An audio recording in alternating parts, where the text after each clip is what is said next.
Antonio, as you navigate these last few practices and the last game, what's the overall message to the team? Finish. You know, we all signed up for 17 games in an 18-week schedule.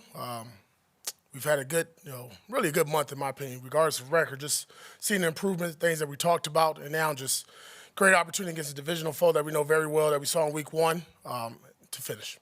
It was Isaiah who said, regardless of the situation, try to be playing your best football in December. And technically, that's what you guys are probably doing. What does that say? Something that you could take forward? Yeah, really appreciate it. Really go back to last year. It was kind of the same message. You want to see your team, the arrow pointing up and getting there regardless of injuries and who's playing. And I think really for us, so many young guys playing, just counts to keep seeing the growth. Like, Harper last week and watching him play. And again, we talked about a lot of our young offensive players and some D linemen, just watching the constant growth and just everything we talked about, a complete game from all three phases last week, and want to continue that on back-to-back weeks. Felt like a lifetime ago you probably played the Chargers the first time. When you watch film from the first game and obviously throughout the season, what's the biggest thing you've noticed and changed from this Chargers team you're about to face? Nothing. They're physical. I think the quarterback is playing really, really well, taking care of the football. Number 15, their rookie, McConkley, is doing a hell of a job. But, it's the same identity when we was ready for him in week one. Physical, downhill, big backs, take care of the football, playing really, really well on defense. Obviously, some good numbers there, what they're doing with the points from a defensive standpoint. But obviously, a well-coached team, well-prepared. We'll have our hands full.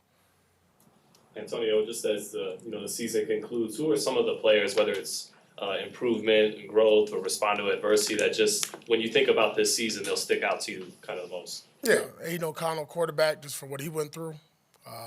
Isaiah Palomar would be one.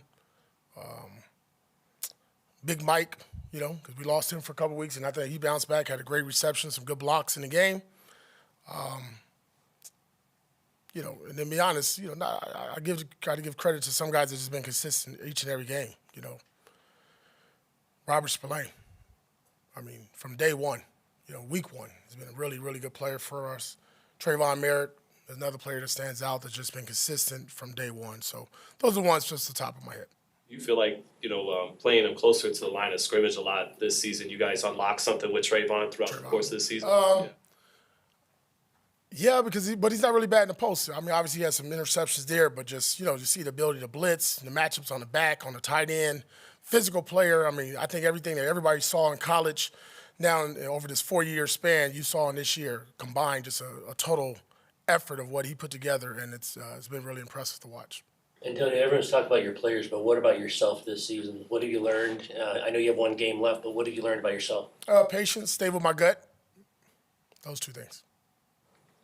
Maybe you guys had a pretty good game rushing the ball or running the ball last week. What exactly did that do for the offense to get the running game going? It was huge. We've been talking about it all year. Go back to training camp, OTAs, what doesn't matter. Week one, winning the line of scrimmage, playing physical, straining, finish. I thought our O-line did a great job on some double teams, moving the line of scrimmage.